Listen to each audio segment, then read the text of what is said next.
Now on BBC4 we start 6 days of coverage of the Leeds Piano Competition 2006, introduced by Petroc Trelawney. Mention the name of the Leeds International Piano Competition to anyone who loves music and they're sure to nod approvingly. In its 43-year history, this event has set the benchmark. Sure, it has imitators, dozens of them, but it's the Leeds that has launched the careers of some of the biggest names in the piano world. Between now and Sunday here on BBC4, half a dozen concertos as we bring you full coverage of the final stages of this thrilling event.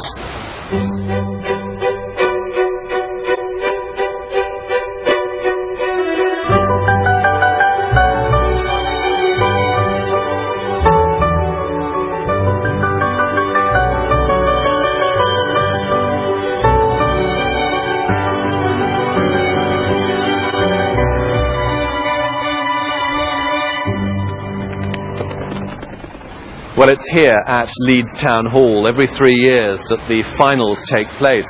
So why do these young pianists, they're in their late teens or 20s mainly, why do they come here? Is it for the prize money? Is it for their moment of glory? Or is it for something more? It's a question that was first asked 40 years ago when the late John Drummond took a documentary crew to Leeds and followed the competition from its preliminary stages to the concerto final.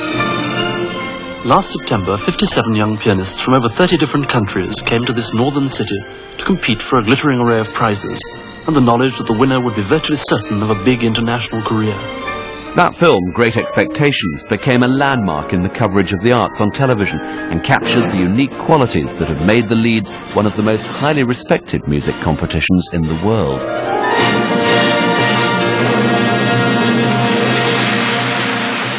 Since the event was first staged in 1963, it's helped launch the careers of many of today's most celebrated pianists. Murray Pariah, Ian Hobson, Radu Lupu was a winner, and Arta Pizarro.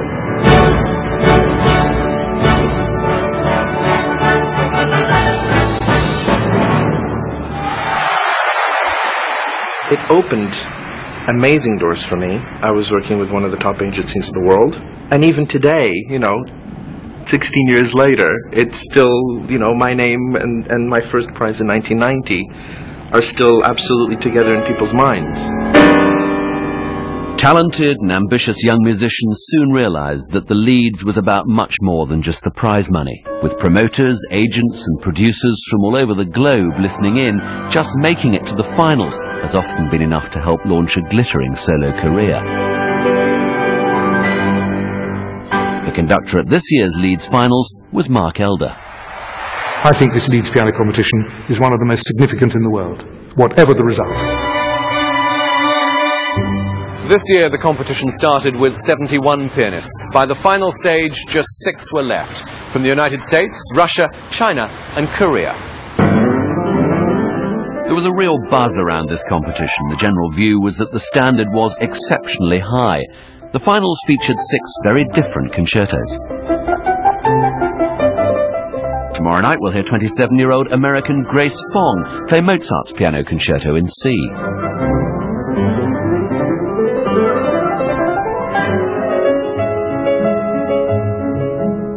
On Thursday, the first concerto by Brahms, played by an 18-year-old Korean, Sun Wook Kim.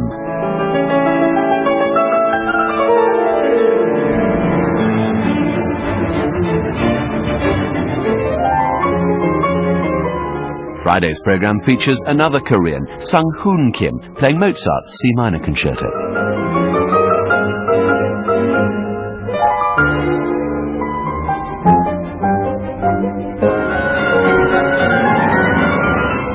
Saturday, we have Andrew Brownell from the USA with Prokofiev's third concerto.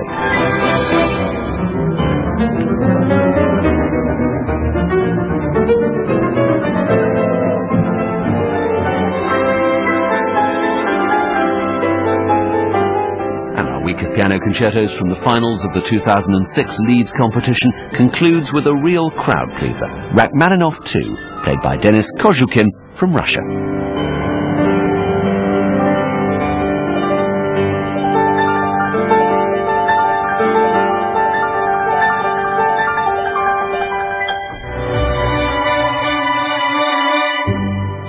Well, tonight our first featured finalist comes from China, 24-year-old Siheng Song, who played Prokofiev's first piano concerto. You'll hear every note of the finals this week on BBC4. We start tonight with what is a miniature masterpiece. It may be one of the shortest concertos in the repertoire, yet it has as many notes as some of the longest. Prokofiev 1 is a real tour de force, making its first ever appearance in the finals of this competition, played by this pianist from Shanghai.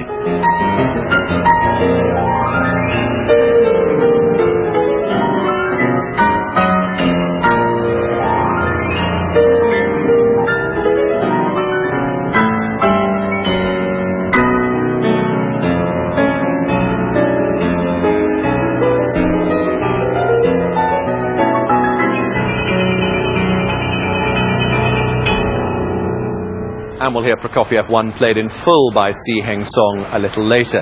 As well as the music, this week we're going to be looking at just what it takes to win this competition and follow in the famous footsteps of Pariah, Lupu and many others. You have to have talent and determination, that's a given, but you also need to be an astute strategist. You have to schedule 3 different recitals and choose which concerto you'll play in the final, bearing in mind that there's a less than 1 in 10 chance you'll actually get that far. In other words, you have to be a real all-rounder. It's a long journey from the start to the finish of the Leeds. At the beginning of the competition, 71 competitors from 27 countries arrived at Leeds Bradford Airport. They'd done well to get even this far. More than 200 applied for a place. As for those who did make it, some were to face 3 weeks of grueling competition. Others would be on their way home after just a few days. So why do they put themselves through this stress? Why is the draw of the Leeds International Piano Competition so strong? Leeds has a reputation for picking real artists. A competition that has chosen winners like Murray Pariah and Radu Lupu. People know that you can come and you can play Schumann or Brahms or Mozart, and you don't have to play only Rachmaninoff and Liszt to win the competition. So Leeds is one of the biggest competition of piano in the world. That's why it's probably so attractive for so many pianists. I've known about this competition since I was a little boy, and I'm excited to be here. To be accepted means you're obviously of a certain standard to start with, and that can help make contacts and open doors even if you don't get to the finals. Right, everybody this way again, good. I think that few competitions for pianists have some sort of aura about them that you just think they're very special, and this is one of them. It has the potential to launch a permanent career because it exposes you in the right places for quite a while. It's not just 1 or 2 concerts here or there with some orchestra, but it's the top 3 prize winners especially, they tour the globe. What can we say? It's one of the main piano competitions in the world. I mean, it's just to be accepted. It's a big prestige, and it's very interesting to come. Tetley Hall, a university hall of residence where the musicians live during the competition. Their welfare supervised by the event's founder, Dame Fanny Waterman. It's a task that requires military precision. No wonder she's affectionately known as Field Marshal Fanny. I'd like to first of all welcome you all. You've all satisfied the requirements, and you are the cream of young international pianists in the world. The first 2 competition rounds and the semis are held at Leeds University's Great Hall. In round 1, the 14-strong competition jury listened to 71 30-minute recitals, but more than half of those giving them would be knocked out ahead of round 2.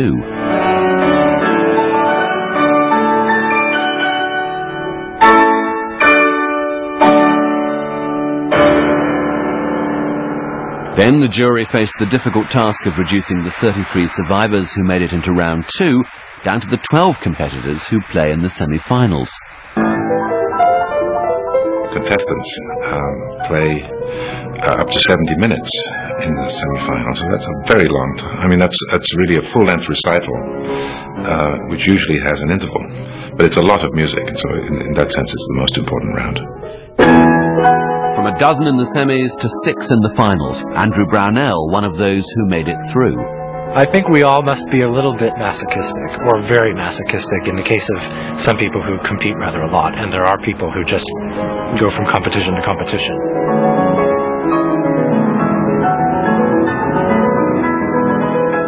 it's quite different from a performance, from a recital or a concert, where you are sitting down on stage and there is the pressure to do well, there is that pressure to perform, but you know that everybody out there is there to enjoy what you're doing.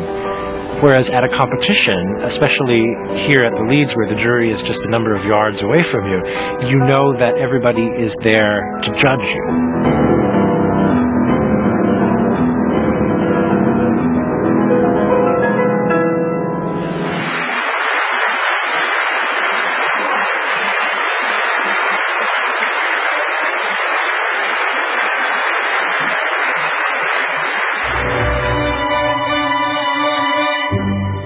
Well, as we hear the 6 finalists this week here on BBC4, I'm joined by 2 pianists who know exactly the stresses and strains that competitors in the Leeds are under. Michel D'Alberto won the competition in 1978.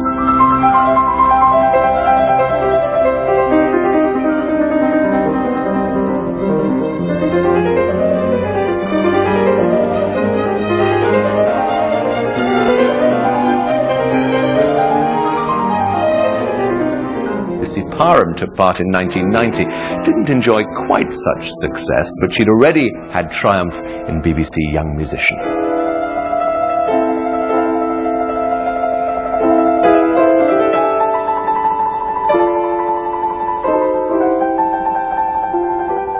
Lucy, obviously it wasn't the happiest of experiences for you, but was it a worthwhile experience coming to Leeds? It was a really positive experience because of all the repertoire I had to prepare, the hours of practice. I mean, I don't think I've ever carried that much repertoire since. To carry 3 recital programs and a concerto at the same time is pretty unusual. So in the sense of a learning experience, it couldn't have been better, really. So I don't regret it for one moment. And you joined a pretty distinguished list of names who went out in early rounds, because at the end of the day it's all down to your performance on the day in 1 half-hour round or 1 45-minute round in round 2. Exactly, and there are so many external factors, and I think, with so many things in life, often the day you want to do your absolute best is the day you can't, pull something out of the bag that's just what is required for that specific performance. Michel, put this competition into context. How much did it change your career winning this competition? Well, I think it's Mary Pariah who quoted very, very wisely that it is like between night and day, light and dark. The day before you are completely unknown, you are one of 2 million pianists in the world, I don't know, and you are just expecting some invitations, and suddenly everyone wants to invite you to have you playing with orchestra, with the festival, and recitals, chamber music, etc., etc. So that's it. Because one of the prizes is a cash prize, but far more importantly is an extraordinarily long list of engagements. Young musicians, not only pianists, but young musicians. Of course, it's very nice to receive some cash money, but it's much more rewarding for your future, your career, to have engagements. And in that respect, the Leeds competition is amazing, just unbelievable. Well, the first pianist that we're going to hear is from China, 24 years old. Siheng Song from Shanghai. Now, though, he lives in Paris. He studies at the Conservatoire there, and he's going to play Prokofiev's first piano concerto in D-flat. Lucy, how was he in the semis? He made a big impression with everybody. I personally wasn't quite as drawn to his classical repertoire, but as the programme grew and he got into more contemporary and diverse repertoire, he really electrified everybody. There's no doubt about that.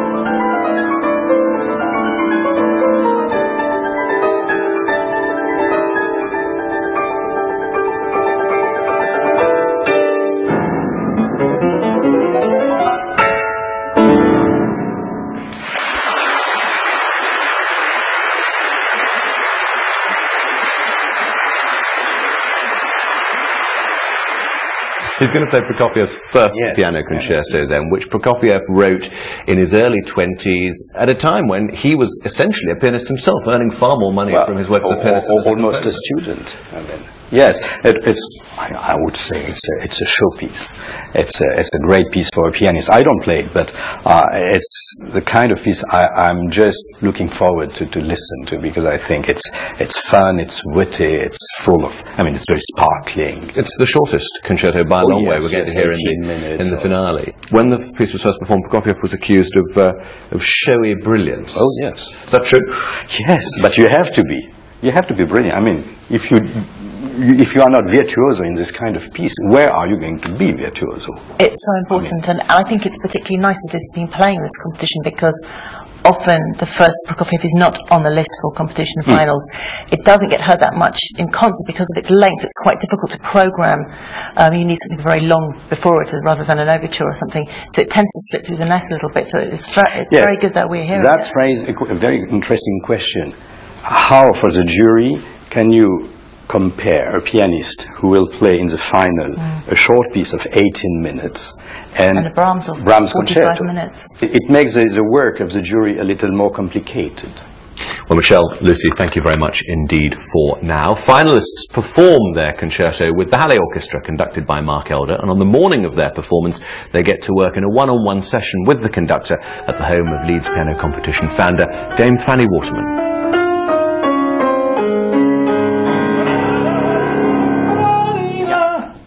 Great. Well, I think it's a very special piece with a very exciting idea, because this piece is totally like rush into the end. Maybe 18 minutes or maybe 14 minutes, you never know, depending on how fast you play.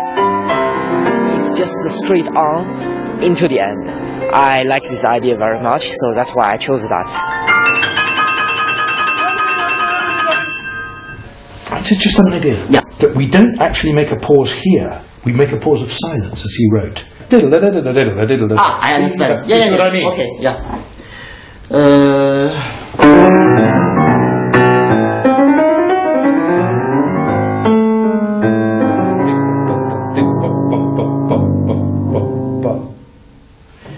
Yeah. Good idea. What I mean? Yeah.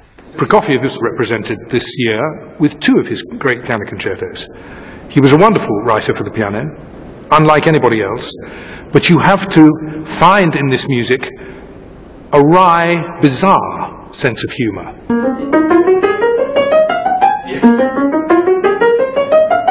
Yes, exactly. Do you see what I mean? So it sounds like an imaginative idea. Yeah. Otherwise it's a bit clinical. You understand what I mean? It's a bit too... not very interesting. Yeah, exactly. Yeah.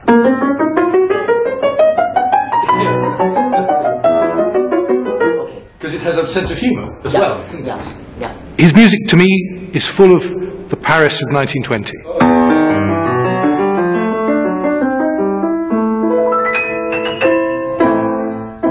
His writing for the orchestra is extremely explosive and full of colour. Yeah, good.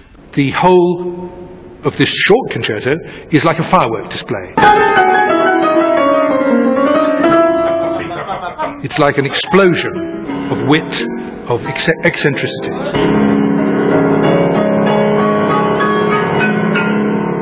Happy? Very much. Good. I think everybody take part in the competition for win the competition, obviously. But actually what I think before the competition is I didn't think too much, because this is not so important. For us, important is play good.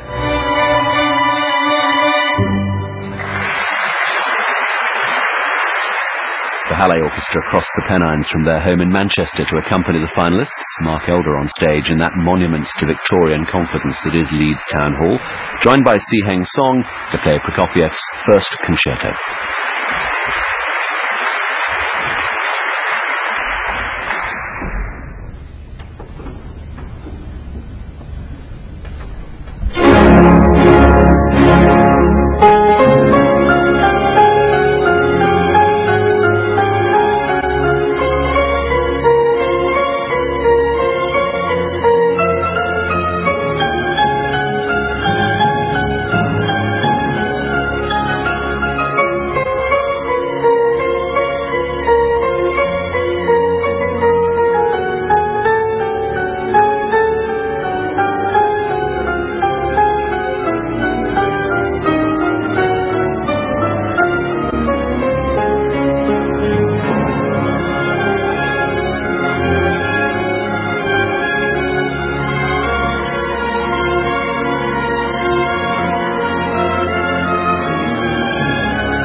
could have given himself a longer work to convince the jury, but Siheng Song went for one of the shortest concertos from the list of 22 works competitors are allowed to choose from, Prokofiev's first concerto. He joined the Halle Orchestra, conducted by Mark Elder. Just a quarter of an hour of music, but a great release of pent-up energy and appreciation from the audience. And the people whose view really count, the Leeds jury. Chairman Fanny Waterman has heard so many concertos in the 4 decades of this competition, but she looked delighted enough with that performance. In the finals, the jury heard an incredible variety of concertos of all shapes, sizes and periods, from Mozart to Brahms, Rachmaninoff and Prokofiev. Well done. Have another one quick, because they want a gin and tonic.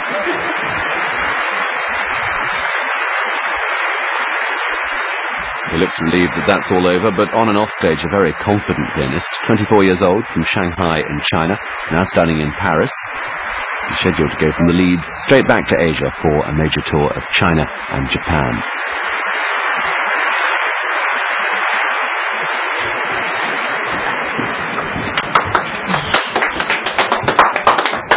How was it? 15 minutes. Yeah. How was it? Very good. Thank you. You enjoyed it? Very much. Well, it may have been short, but what a statement. Michel D'Alberto and Lucy Parham are with me. Michel, what did you make to that?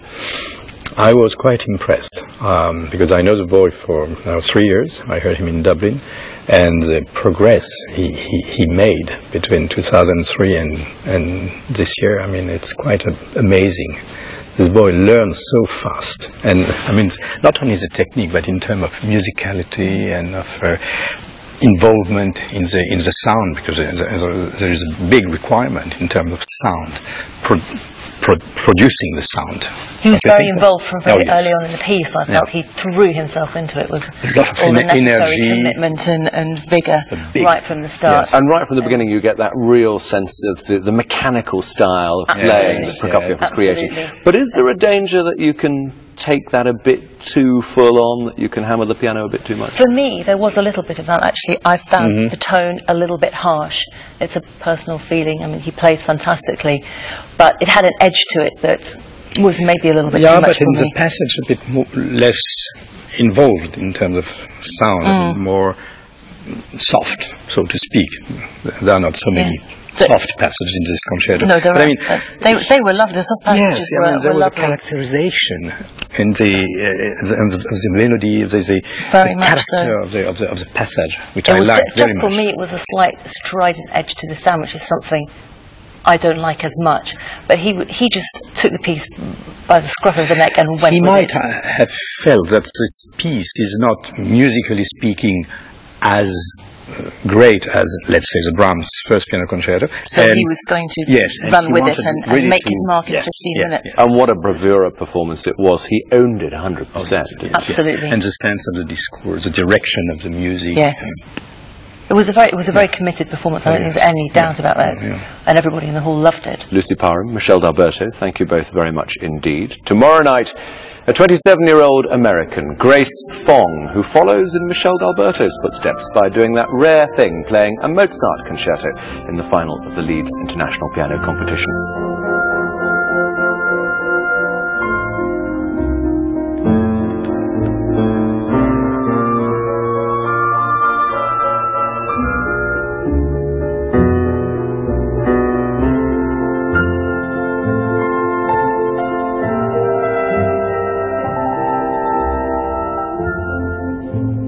Do join us for that, 7 o'clock tomorrow night here on BBC4. For now, from Leeds, good night. Our coverage continues tomorrow at 7:10. And later tonight, Alexander Waugh hunts out fellow piano obsessives, and he tries to teach a complete novice to play in a week. That's The Piano, a love affair at 9.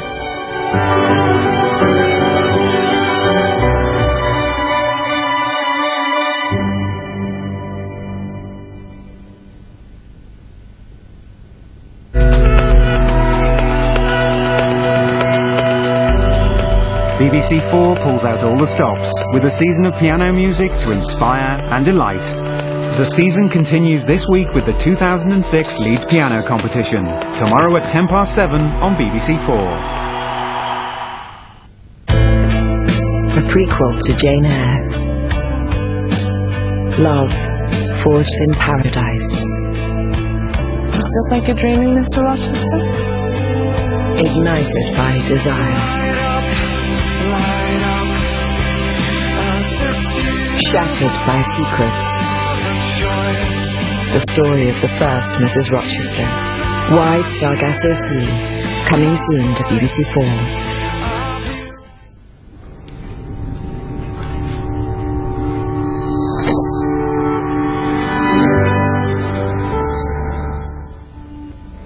You're watching BBC 4.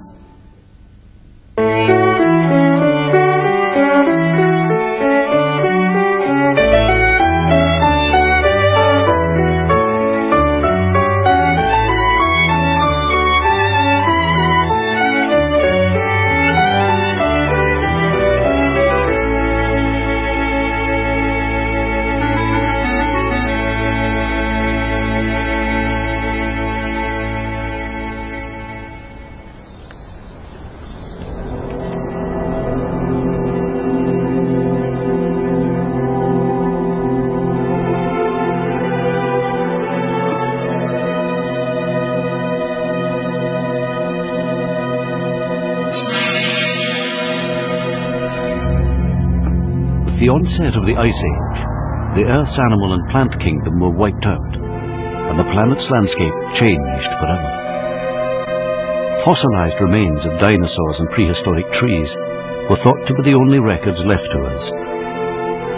Closer examination of these fossils found that one tree species that predates the Jurassic period was the sole survivor of the Ice Age, and was now growing widely across several continents.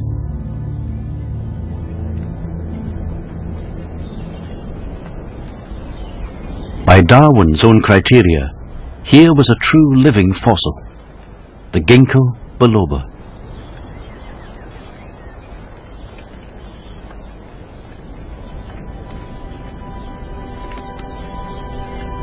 Following the Ice Age, the tree survived exclusively in the Jiangsu and Anhui regions of China. During the Sung dynasty, it was introduced into Japan and became a favorite planting in temple gardens.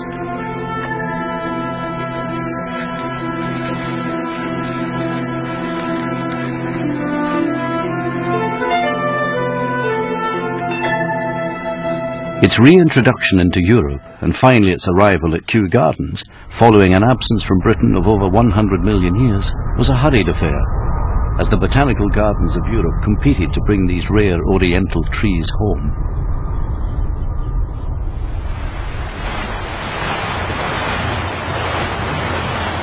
The sapling of the great tree at Kew started its life on the Duke of Argyll's estate at Whitton in Middlesex.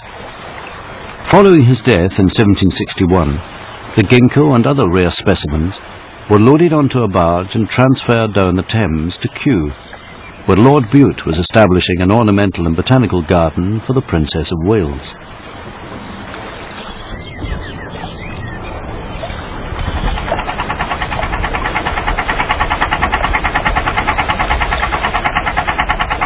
The Duke's prized collection was welcomed into Kew with open arms.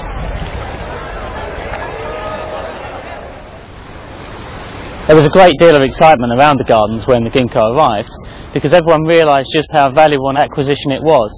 It had already been introduced into England a few years before, and here was our first opportunity to plant one for ourselves. This new planting was to start a trend at Kew Garden for chinoiserie. New species from the Orient were being introduced all the time, and the gardens commissioned oriental structures, bridges, and of course the now famous pagoda to enhance the theme. The ginkgo originally was planted against the side of the Great Stove House. This was the great glass house of Kew at that time. The site was chosen because we were unsure whether the plant would be hardy in the British climate. So therefore it was planted where it would get the warmth from the house. Well, it's obviously a very adaptable tree, both in terms of the amount of time it survived, but also in terms of its local adaptation. It will survive temperatures, it will survive drought, and indeed even modern pollution. After some time, we could see that the plant would be hardy, and indeed it developed into the magnificent tree that it is today.